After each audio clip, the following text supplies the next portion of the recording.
Hola mis buenos amigos y compañeros de viaje de lectura de la Biblia. En esta ocasión vamos a leer el capítulo número 9 de Mateo. Gracias a Dios porque tenemos la palabra de Dios. En nuestra historia como México, de manera especial, tenemos muy pocos años de tener la Biblia, de tener esa oportunidad. La Biblia apenas nos llegó, durante 300 años de imperio, de colonia española, no se permitía leer la Biblia ni tenerla en casa, ni la gente sabía leer y escribir en general. Y bueno, fue hasta apenas hace poco más de 150, menos de 200 años, en donde llegó por primera vez la Biblia en algunas ciertas cantidades, 1000, 2000 ejemplares. Llegó con un colportor, Diego Thompson, escocés, que llegó aquí a México y a muchos países de América Latina. Y llegó con la Biblia, y bueno, pero en aquel entonces la gente no sabía leer y escribir. El esfuerzo grande del presidente Lázaro Cárdenas es notorio apenas en el siglo pasado, hace menos de 100 años. En donde país como México pudo hacerse un gran esfuerzo para que la gente leyera. Y qué importante es que leamos y estudiemos y apliquemos, dialoguemos la palabra de Dios. Es una bendición grande que si sabemos hacerlo, la Biblia nos va a ayudar a conocer la verdad, y la verdad nos va a hacer libres, y eso es muy importante, muy valioso. Por eso es importantísimo, y por eso estoy aquí con ustedes, leyendo y comentando brevemente algunas cosas de la Biblia, realzando la palabra de Dios y con unos comentarios breves. Así que, sin más introducción, pasemos a Mateo capítulo 9, donde vamos a ver varios encuentros del Señor Jesucristo con diferentes personajes, algunos milagros que se van a hacer, pero vamos a encontrar encuentros, diálogos con ciertos personajes muy interesantes en este capítulo 9, y bueno, leemos de la siguiente manera. Entonces, entrando Jesús en la barca, pasó al otro lado y vino a la ciudad, seguramente Capernaum. Pero había varias ciudades ahí alrededor del mar de Galilea. Y sucedió que le trajeron un paralítico tendido sobre una cama, y al ver Jesús la fe de ellos, dijo al paralítico, vean esa fe, qué bonito, ten ánimo, hijo, tus pecados te son perdonados. Entonces algunos de los escribas decían dentro de sí, este blasfema. Jesús sabía muy bien, él sabía cómo hablar, dónde hablar, y bueno. Conociendo Jesús los pensamientos de ellos, dijo, ¿por qué pensáis mal en vuestros corazones? ¿Por qué es más fácil decir los pecados te son perdonados, o decir levántate y anda? Pregunta para ti, para mí. Pues para que sepáis que el Hijo del Hombre tiene autoridad en la tierra para perdonar pecados, le dice al paralítico, levántate, toma tu cama y vete a tu casa. Qué bonito. Tres indicaciones. Levántate, sanidad. Toma tu cama, no seas inútil, y vete a tu casa, apoya a tu familia. Entonces él se levantó y se fue a su casa, obedeció. Y la gente al verlo se maravilló y glorificó a Dios. Pero miren, que había dado tal potestad a los hombres, como si eso fuera de los hombres y no de el único y verdadero Hijo de Dios, el Mesías de Israel. Pasando Jesús de allí, vio a un hombre llamado Mateo, que estaba sentado al banco de los tributos públicos, porque él era un cobrador de impuestos para el Imperio Romano. Y le dijo, sígueme, y se levantó y le siguió. Y aconteció que estando él sentado a la mesa en la casa, he aquí que muchos publicanos y pecadores que habían venido se sentaron juntamente a la mesa con Jesús y sus discípulos. Cuando vieron esto los fariseos eran gente muy religiosa, dijeron a los discípulos, ¿por qué come vuestro maestro con los publicanos y pecadores?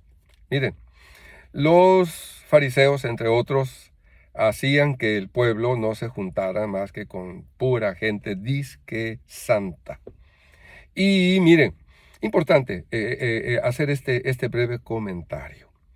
Es verdad que dime con quién te juntas y te diré quién eres, como dice ese dicho.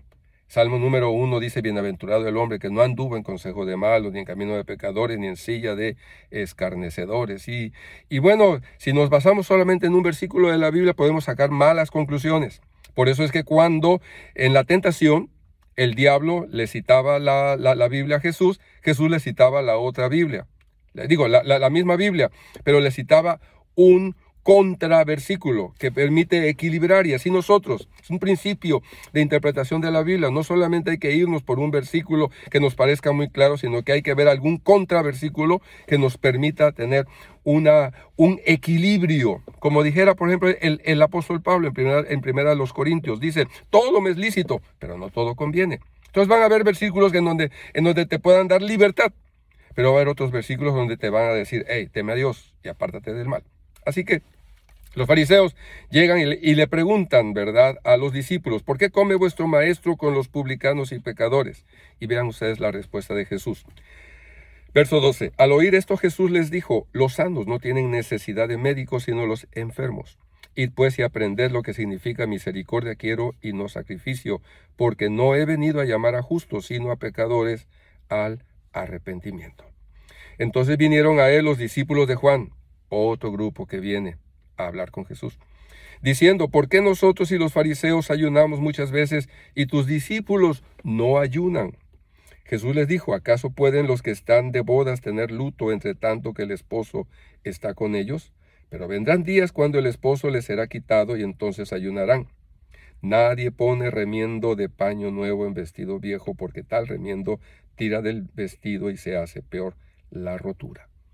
Jesús le estaba diciendo allí a los discípulos de Juan, hey, lo que yo traigo es algo nuevo. Tomen nota lo que ya dijo Juan el Bautista, que estaba encarcelado en este momento, y tomen nota lo que yo les digo ahora. Ni echan vino nuevo en odres viejos, de otra manera los odres se rompen y el vino se derrama y los odres se pierden, pero echan el vino nuevo en odres nuevos y lo uno y lo otro se conservan juntamente. Mientras él les decía estas cosas, vino un hombre principal. Vean qué fe maravillosa de este hombre principal. Y se postró ante él, diciendo, mi hija acaba de morir, mas ven y pon tu mano sobre ella y vivirá. Muerta su hija, y el hombre principal de la sinagoga creía que Jesús podía resucitarla. ¡Wow! ¡Qué maravilla de fe! Y se levantó Jesús y le siguió con sus discípulos. Y aquí una mujer enferma de flujo de sangre, desde hacía 12 años, se le acercó por detrás y tocó el borde de su manto, porque decía dentro de sí, si tocare solamente su manto, seré salva. Pero Jesús, volviéndose y mirándola, dijo, ten ánimo, hija, tu fe te ha salvado. Y la mujer fue salva desde aquella hora. Al entrar Jesús en la casa del principal, viendo a los que tocaban flautas y la gente que hacía alboroto, les dijo, apártense, porque la niña no está muerta, sino duerme. Y se burlaban de él. Pero cuando la gente había sido echada fuera, entró y tomó de la mano a la niña, y ella se levantó. Y se difundió, por supuesto, la fama de esto de Jesús por toda aquella tierra.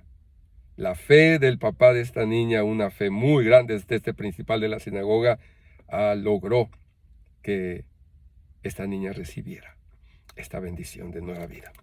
Pasando a Jesús de allí le siguieron 2 ciegos, otras personas que llegaron con Jesús, dando voces y diciendo, ten misericordia de nosotros, hijo de David. Y llegado a la casa vinieron a él los ciegos y Jesús les dijo, ¿creéis que puedo hacer esto? Ellos dijeron, sí, Señor. Entonces les tocó los ojos, diciendo, conforme a vuestra fe os sea hecho. Y los ojos de ellos fueron abiertos. Y Jesús les encargó rigurosamente, diciendo, mirad que nadie lo sepa. Pero salidos ellos divulgaron la fama de él por toda aquella tierra. Tal vez tú y yo nos preguntemos, bueno, ¿y por qué el Señor les decía a estos y a otros, no lo divulguen, no lo divulguen? Bueno, mi opinión es que él no quería que hubiera tanta gente que lo buscara y lo buscara, sino quería ir a recorrer más lugares, ir a otros lugares para predicar el evangelio y sanar. De la otra manera, y como sucedió, llegaba a un sitio y no podía entrar a la ciudad porque la multitud lo apretaba, nada más para tocarlo, y bueno, era lo que evitaba el Señor. Mientras salían ellos, he aquí le trajeron un mudo endemoniado, y echado fuera el demonio, el mudo habló y la gente se maravillaba y decía, nunca se ha visto cosa semejante en Israel. Pero los fariseos decían, fariseos, por el príncipe de los demonios echa fuera los demonios. Nomás hablaban por hablar.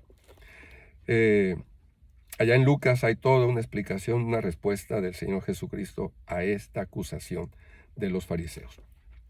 Recorría Jesús todas las ciudades y aldeas de Galilea en esta época, en este momento de su ministerio, enseñando en las sinagogas de ellos y predicando el evangelio del reino y sanando toda enfermedad y toda dolencia en el pueblo.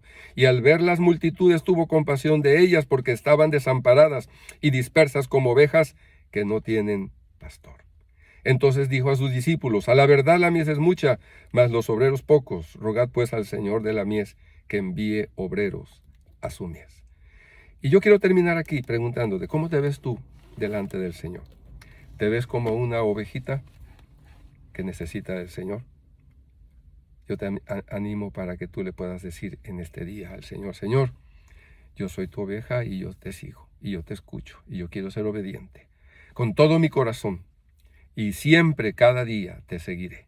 En el nombre de Jesús. Amén. Que Dios te bendiga, que Dios te guarde, que Dios tenga misericordia de ti, y nos vemos en la próxima. Hasta pronto.